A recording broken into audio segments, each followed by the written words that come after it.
El Papa Francisco ha hablado en diversas ocasiones de la necesidad de elaborar una teología de la mujer. Nada mejor que volver nuestra mirada a Jesús de Nazaret, tal y como nos lo presenta la palabra de Dios, y profundizar en su relación con la mujer. ¿De qué manera la actitud de Jesús ante la mujer nos podría ayudar a descubrir la misión de la mujer actual al servicio de la Iglesia y de la humanidad? Vamos a ofrecer una serie de intuiciones a manera de pinceladas que nos puedan ayudar a descubrir el genio femenino al servicio del reino de Dios. Hay que partir de que la mujer en tiempo de Jesús tenía una situación muy negativa. Y sin embargo Jesús va a tener con ella una relación muy especial. Estamos por una parte en una época patriarcal donde las mujeres no tenían valor ni importancia social, no tenían el mismo acceso que los hombres, por ejemplo, al templo de Jerusalén o a la sinagoga, tenían unos lugares restringidos para ellas, no podían enseñar y estaban sometidas al varón en todos los aspectos. Lo normal era que la mujer no aprendiese a leer ni a escribir, para dedicarse exclusivamente a los servicios domésticos y a la procreación de los hijos. La poligamia estaba permitida, pero si una mujer era sorprendida en adulterio, su marido tenía derecho a matarla. En Jerusalén, por ejemplo, la mujer tenía que salir con velo de casa y el hombre no podía dirigirse a las mujeres casadas. En ese contexto nos resulta tan extraordinario ver cómo Jesús se dirige a la samaritana. Y en el Evangelio de Juan se da una constancia de ello al manifestar que tanto la misma samaritana se extraña de ello y los discípulos también, en Juan 4:27. Pero lo más sorprendente de todo es que Jesús tuviese en su grupo de discípulos a un grupo de mujeres que iban con él por los pueblos, tal y como aparece con toda claridad en Lucas 8, versículos del 1 al 3. Eran mujeres casadas, viudas y solteras, alguna de dudosa reputación, como María Magdalena, de la que habían salido 7 demonios. Curiosamente, esta misma mujer la encontramos después, al final del ministerio de Jesús, al pie de la cruz, cuando los apóstoles han huido, y después de su muerte va a ser testigo primordial de la resurrección.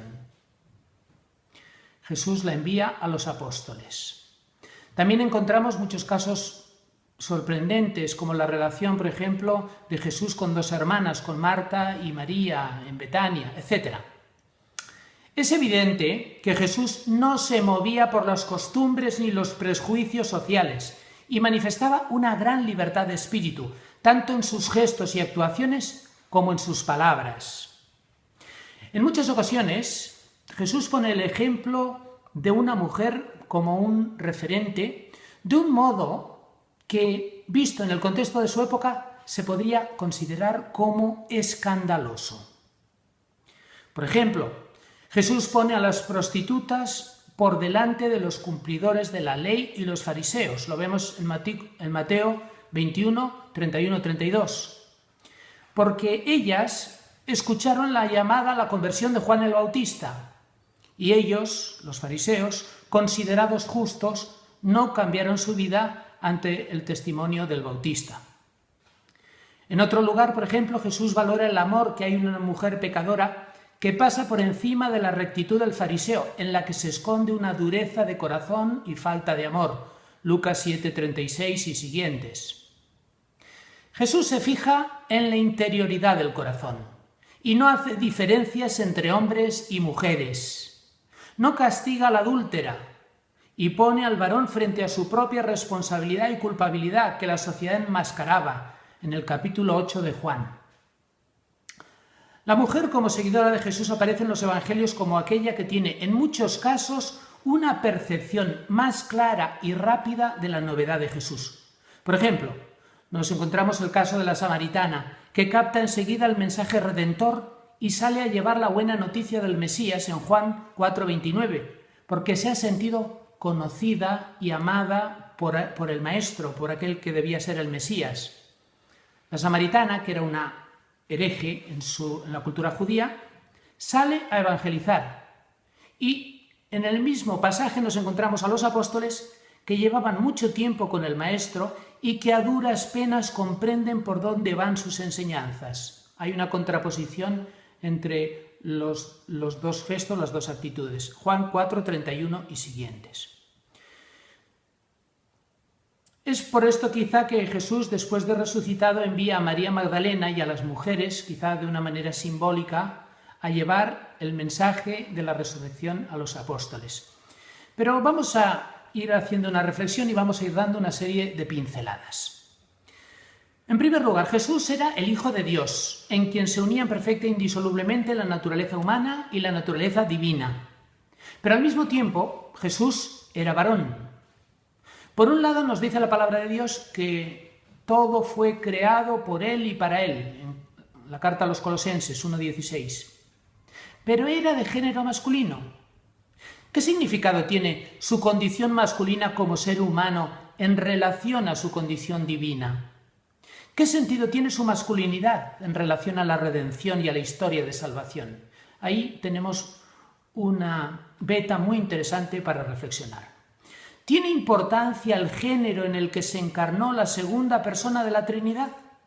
¿Marca una preeminencia? ¿Qué valor le podemos atribuir? Tenemos que profundizar ese tema. Si atendemos a la tradición patrística, podemos encontrar algunos elementos que nos pueden iluminar, y más aún si lo unimos a la nueva concepción antropológica que se abre paso gracias al magisterio de Juan Pablo II y Benedicto XVI.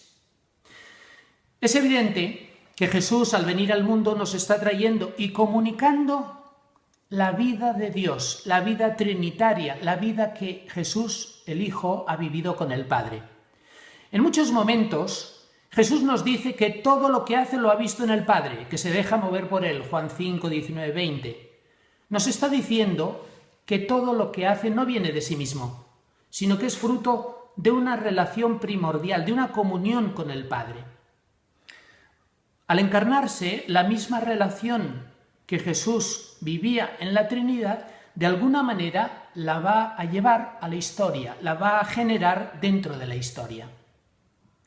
Algunos autores antiguos, como Juan de la Cruz en los romances de la Trinidad, expresan la encarnación en clave esponsal, como un envío que hace el Padre desde la Trinidad, y contempla a Jesús como figura de un esposo que tiene frente a sí a una esposa. Leemos unas estrofas del romance de la Trinidad, las estrofas 77 al 82. Dios Padre le dice a Jesús, preparándole para la encarnación: una esposa que te ame, mi hijo, darte querría, que por tu valor merezca tener nuestra compañía y comer pan a una mesa del mismo que yo comía, etc. Continúa. Podemos intuir cómo el mismo diseño que Dios ha pensado para el ser humano, que aparece en Génesis 1:24, como unión de varón y mujer, lo encontramos de otra manera en la encarnación misma. Dios Padre no contempla al Hijo encarnado fuera de una relación con un tú puesto a su lado, una esposa que coma con él y que comparta su vida. Esa esposa, dicen los padres de la Iglesia, es la Iglesia. Jesús es el esposo, la Iglesia es la esposa. Por tanto, Dios envía a su Hijo, pero lo concibe también en la tierra dentro de una experiencia de relación, de unidad y comunión. Dios, que es comunión de personas, envía a su Hijo para generar y vivir en el mundo la comunión. Esta esposa es la Iglesia como figura, pero también podemos pensar que si Jesús es varón, también Él ha de tener a su lado como verdadero ser humano masculino a la mujer frente a sí. Como ser humano varón, convoca ante sí a la mujer, de acuerdo con la intención original divina, fundamental para Jesús, y a la que aluden algunos textos, como por ejemplo en Mateo 19:3 y siguientes, cuando habla del principio. Al principio no fue así, se está refiriendo a aquella intención divina original de la creación del ser humano como varón y mujer. Por tanto, será interesante también Jesús como varón, la relación que tiene como mujer. Hablando en general, si decimos que Jesús ha traído al mundo la vida trinitaria, ha traído la vida de comunión, podemos decir, ¿cómo vive Jesús esta experiencia de comunión en medio de la historia? Sin duda, Jesús vive la comunión con Dios en la oración, se retiraba en la intimidad de oración con su Padre, en la intimidad de su conciencia. También vive la comunión con los hombres. ¿Cómo la vive con los hombres? Pues la vive generando un grupo de seguidores, una familia nueva, la familia de Jesús, unida a Jesús mismo, que han dejado todo para seguirle a Él y que están todos al servicio del reino de Dios. Más adelante, en el Evangelio de San Juan, también nos encontramos otra realidad. En el capítulo 17, en el versículo 21, Jesús, en su testamento, en la oración final ante el Padre, pide a Dios por sus discípulos y dice que todos sean uno, como yo en ti y tú en mí, que todos sean uno para que el mundo crea. Nos encontramos que en este discurso de Jesús antes de su pasión, está pidiendo a Dios el don de la unidad para sus discípulos. La misma unidad que Dios vivía con su Padre, la pide para que la vivan los discípulos en su mutua relación. Se está refiriendo evidentemente a la unidad de los 12 apóstoles.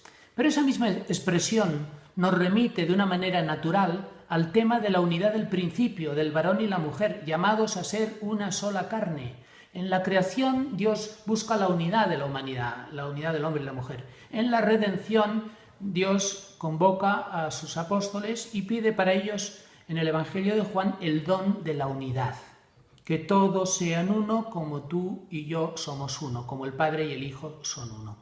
Por tanto, esta experiencia de unidad y de comunión está en el centro de la misión de Jesús y de su personalidad misma. Y esta experiencia de comunión es la que va viviendo a lo largo de toda su vida y la va generando.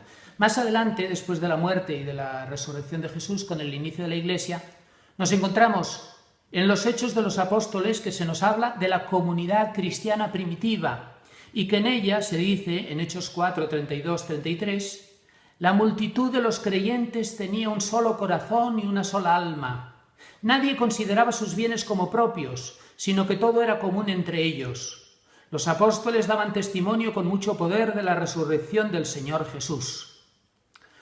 Lucas se refiere aquí sin duda a aquellos momentos en los que, por gracia, después de la Pascua, entre los primeros cristianos se vivía una experiencia de fe y de amor que respondía a lo que Jesús había pedido, lo que Jesús pide al Padre en Juan 17, una iglesia que vivía el misterio de la unidad. Vamos a centrarnos, este tema se podría desarrollar de muchas maneras. Nosotros nos vamos a ir centrando más en el tema de la relación con Jesús de la mujer, la relación de Jesús con la mujer. Hay que añadir a todos estos elementos que hemos presentado hasta aquí otro, que es que en el momento actual Juan Pablo II nos ha hablado, ha insistido en la necesidad de encontrar una antropología adecuada en la revelación que nos capacite para comprender mejor al ser humano y para poder dialogar con el mundo de hoy. Para Juan Pablo II, esa antropología pasa por recuperar la imago Dei, la imagen de Dios, tal y como aparece en el libro del Génesis. Dios creó al ser humano como una dualidad unificada. Hombre y mujer los creó. A imagen de Dios lo creó. Génesis 1:27. Un ser humano, por lo tanto, con dos modalidades. El Papa polaco insiste que el ser humano es imagen de Dios no solo como persona individual, sino sobre todo como unión de personas. La gran novedad de esta concepción es que la relación entra a formar parte de la identidad del ser humano. Con esta concepción antropológica, y sabiendo que Jesús era la plenitud de lo humano, el hombre perfecto, que hemos dicho de la carta a los Colosenses, entonces va a tener un interés muy especial el descubrir qué relación concreta tiene Jesús con la mujer. De qué manera incluye Jesús varón a la mujer en su vida. Jesús era varón, y ciertamente en su humanidad también estaría sometido a los condicionamientos sociales y culturales, y por tanto también ha recibido, pues como era propio de su época, una tradición de un cierto sometimiento de la mujer propio de aquella sociedad. Pero junto a su condición humana está también su naturaleza divina, con la que el influjo de la dinámica trinitaria tiende a expresarse en lo humano.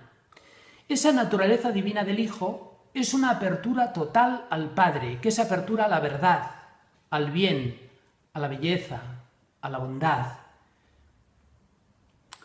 La divinidad de Jesús, si pensamos en la encarnación, no significa que Él ya lo sabía todo, porque ello hubiese ahogado su condición humana y le hubiese colocado en una situación de superioridad inaceptable, donde la dimensión humana sería como un adorno, como una cosa ficticia, como una cosa falsa.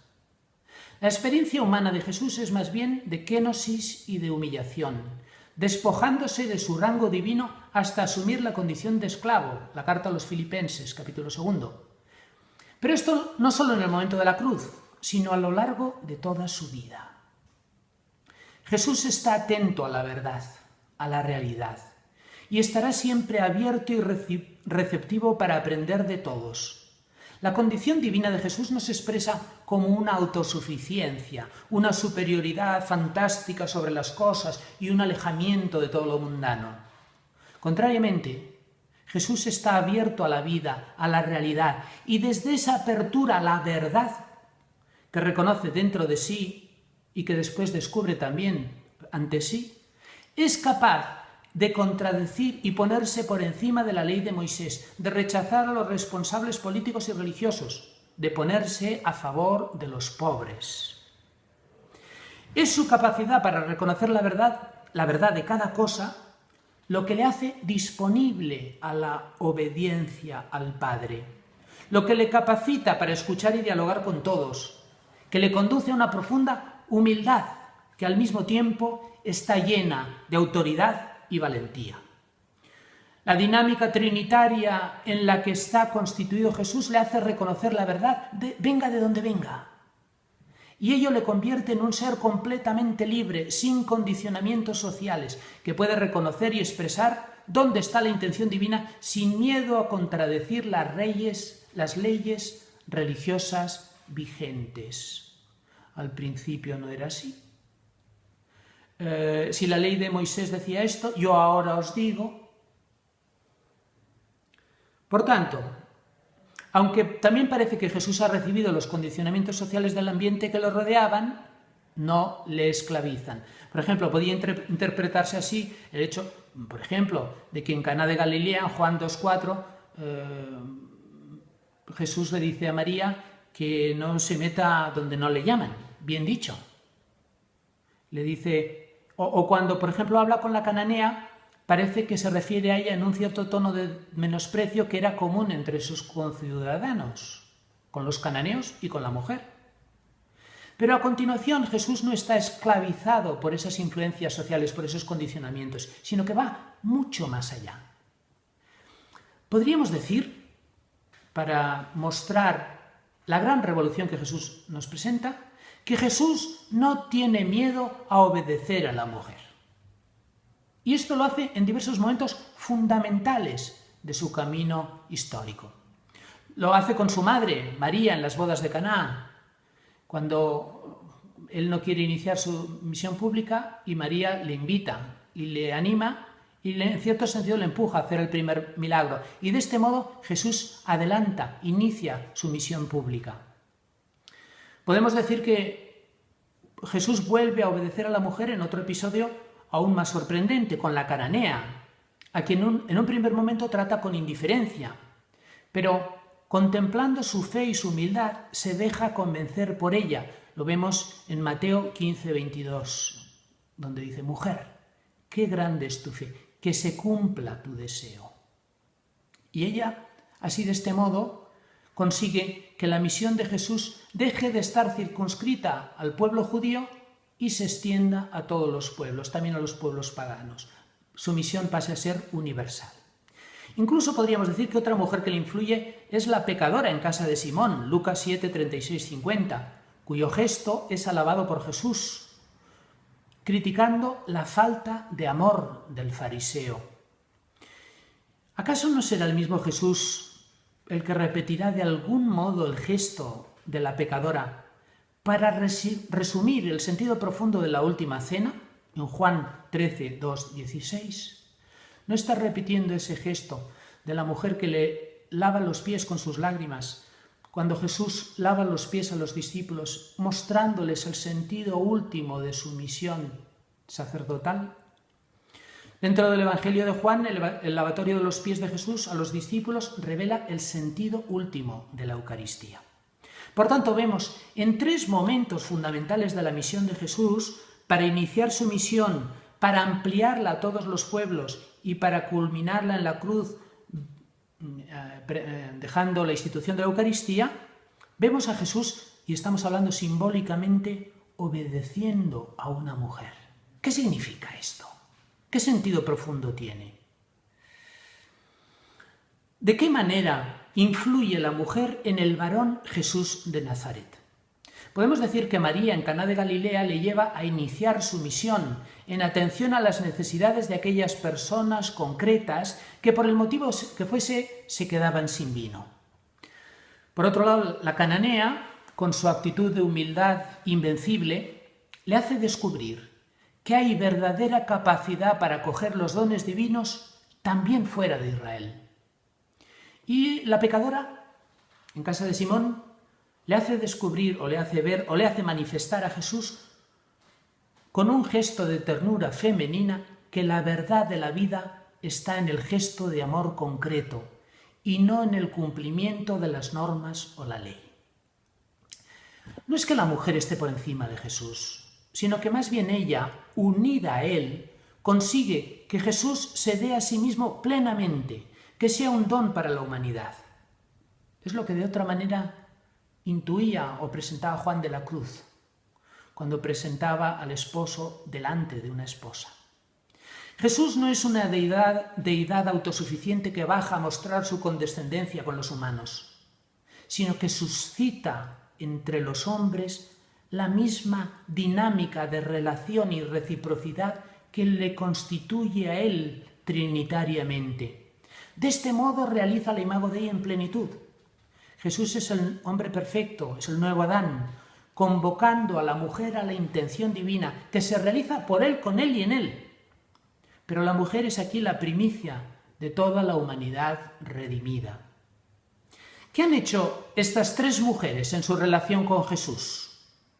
Las tres mujeres trasladan a Jesús hacia lo más profundamente humano, las necesidades humanas que han de ser atendidas, la voluntad firme del ser humano de buscar la verdad, de obtenerla, la donación de amor de que es capaz. Es curioso que frente a estos gestos femeninos que desvelan profundas realidades humanas, que se abren a la intención divina, quedan derrotados los orgullos fariseos, la formalidad hipócrita y las normas que se olvidan del ser humano real. Es evidente que también Jesús se encuentra con mujeres que le proponen cosas como la madre de los hijos del Zebedeo, que le proponen cosas con las que Jesús no está de acuerdo. Pero aquí nos estamos encontrando de la relación con Jesús, que sabe descubrir cuándo en ella se muestra, se revela, se comunica la intención divina. La sabe reconocer y la apoya para que se realice. Parece que Jesús descubre lo que lleva en su interior gracias a la interpelación de la mujer, que le provoca y que le hace cambiar sus planes. Y nos está mostrando cómo la redención que nos viene de Cristo contiene la rehabilitación de la imagen trinitaria contenida en la unidad del hombre y la mujer. La suscita y la reclama.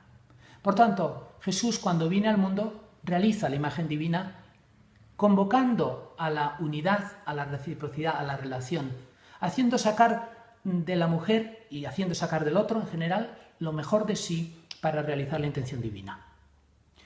¿Cómo son las mujeres a las que Jesús va a obedecer? Las tres se muestran como mujeres valientes, intrépidas, que no se ciñen a las convenciones sociales, que se expresan con libertad, que arriesgan. No son rebeldes ni orgullosas, sino profundamente humildes. Pero su humildad es la fuerza de su interpelación.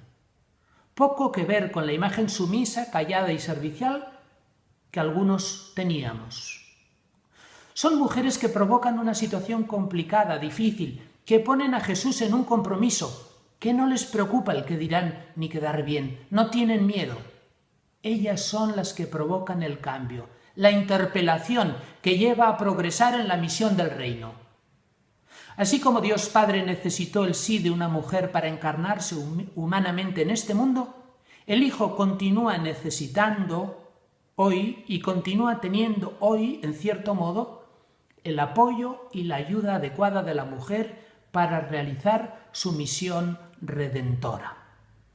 Jesús es el único Salvador y Redentor, pero convoca en sí mismo a la mujer, a la que capacita para ser una ayuda adecuada y muestra el camino de la Iglesia y de la humanidad.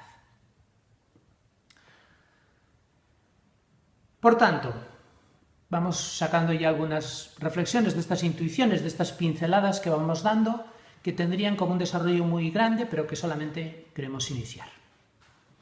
Así como el pecado de Adán fue obedecer a una mujer que le había sido dada como don y cuya propuesta pecaminosa hubiese tenido Adán que rechazar para ser fiel y responsable ante la voluntad divina, ahora nos encontramos con una acción divina que responde al mismo nivel, pero podemos decir que en sentido contrario.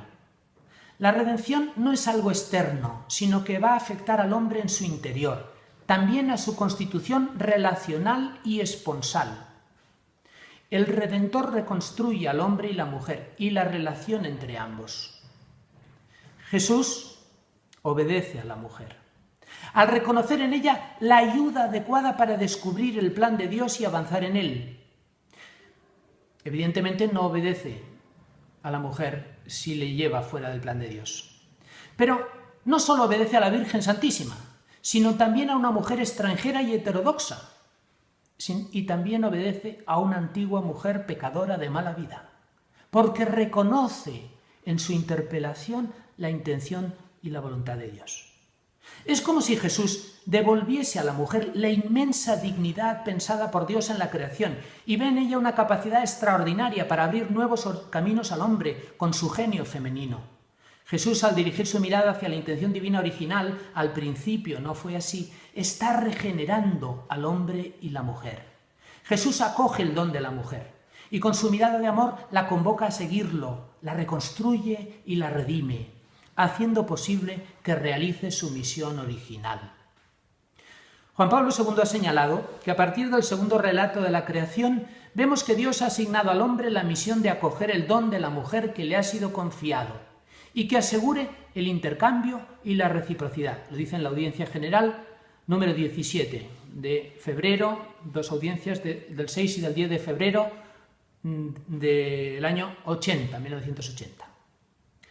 Se trata de la eterna vocación del hombre y la mujer a la unidad y la reciprocidad pensadas por Dios. Parece ser que el pecado de la mujer fue usar su capacidad, esa capacidad especial que Dios le ha dado, para alejar al hombre de la voluntad divina. Pero ¿cuál fue el pecado del hombre? Ciertamente, desobedecer el mandato de Dios, el mismo que la mujer. Pero ¿no fue también su pecado el abandonar a la mujer que había recibido como un don de Dios y dejarla sola, a merced de la tentación? ¿No será acaso la peculiaridad del pecado masculino el utilizar a la mujer para después abandonarla? La nueva concepción antropológica que nos aporta Juan Pablo II nos lleva a descubrir que querer separar al hombre de la mujer o querer anular sus diferencias o olvidar su vocación a la unidad es inmoral, porque contradice el diseño divino sobre la humanidad, en la que se asienta la imagen divina. Jesús es el hombre nuevo, que mira a la mujer con amor y la acoge como un don, y de este modo la reconstruye para que pueda realizar su misión insustituible al servicio del ser humano. La redención de la humanidad llevada a cabo por Cristo contiene una dimensión importantísima de recuperación de la mujer, valorando la verdad y el bien que se esconde en su iniciativa a favor de la sociedad. La mujer se siente amada y por eso responde con toda la sabiduría de su feminidad, generadora de vida. En este contexto, con la nueva actitud inaugurada por Jesús, comprendemos el primer mandato del resucitado dirigido a la mujer para ir a unirse a los apóstoles y señalarles el camino de Galilea, del discipulado y de la cruz, como verdadero sendero del reino de los cielos, en Marcos 16, 1 al 8. La resurrección marca el inicio de una novedad en la que Cristo convoca al hombre y la mujer a la comunión. Pero si el hombre no acoge el don de la mujer, se resiente la identidad humana de ambos y ambos quedan deformados. Resumiendo, el Papa Francisco nos ha dicho repetidamente que es necesario encontrar el papel de la mujer en la Iglesia y no solo en labores asistenciales. Estamos ante una labor por realizar. Hoy la cultura occidental secularizada se ha adelantado para promocionar a la mujer y revalorizar su papel, quizá no siempre de manera acertada. Jesucristo redime y revaloriza el papel de la mujer en la Iglesia al lado en unidad con el hombre. Descubrir lo que esta novedad ha de aportar a la vida de la Iglesia no es fácil, ya que pesan muchos siglos de patriarcado y discriminación de la mujer, de los que ni la Iglesia ha podido liberarse, a pesar del mensaje claro y evidente que nos viene del Maestro. Ya en los mismos evangelios se refleja una incomprensión de los apóstoles ante el testimonio de la mujer, que aparece de diversas formas y que parece haber creado tradición en el seno de la Iglesia, una tradición que, por cierto, no viene de Jesús, sino de sus discípulos. El evangelio más antiguo, el de Marcos, lo recoge. Marcos 16, 11. Cuando la oyeron decir a María Magdalena que Jesús estaba vivo y que lo había visto, no le creyeron. Lo mismo encontramos en Lucas 24, 11.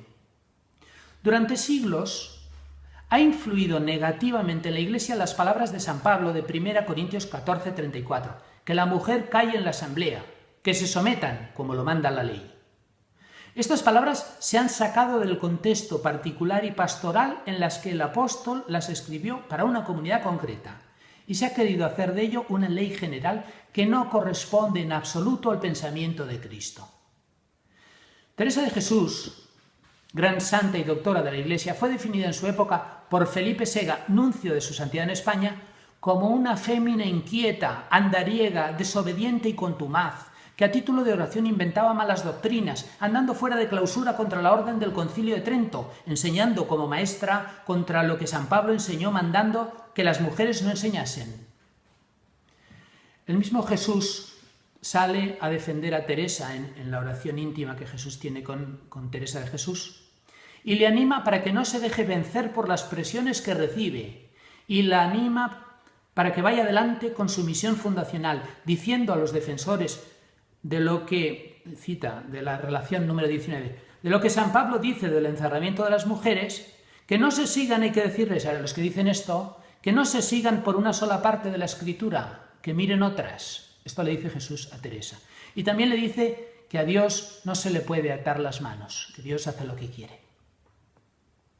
Ha llegado la hora de valorar más los gestos y palabras de Jesús y descubrir en ellos la libertad del Espíritu Divino para comunicarse a la humanidad y para encontrar, como dirá la misma Teresa en Camino de Perfección, entre las mujeres tanto amor y más fe que en los hombres.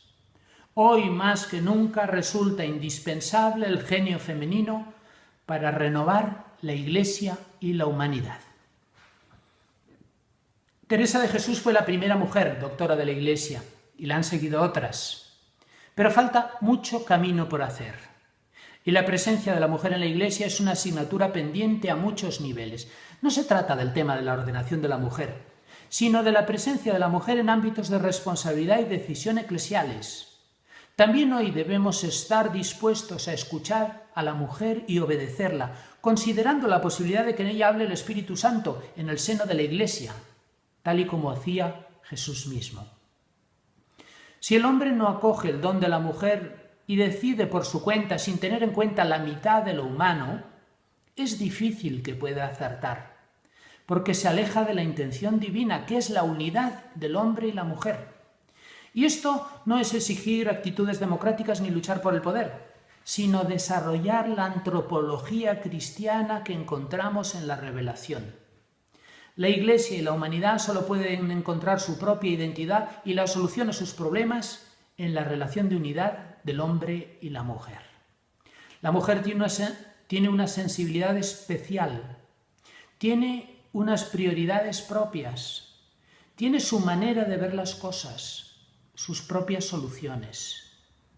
La presencia madura del Espíritu Santo en la Iglesia pasa por una presencia femenina al lado de los varones que muestre la riqueza de la imago Dei. Y el modelo lo hemos visto en Jesús de Nazaret. Resulta necesario profundizar en la Iglesia una cultura nueva del encuentro del hombre y de la mujer como seguidores de Cristo resucitado y capacitados por Él, por la redención, para poder vivir en unidad y comunión. Pero una presencia significativa de la mujer en la vida de la Iglesia no será posible sin un nuevo estilo de formación cristiana. Lo decía Juan Pablo II con toda claridad, que estamos ante el reto de la Iglesia del nuevo milenio, convertir la Iglesia en una casa y una escuela de comunión, Novo Milenio Ineunte 43. Convertir la casa en una familia, donde hay un ambiente de familia y donde podamos aprender a partir de la vida la relación de unidad y de comunión.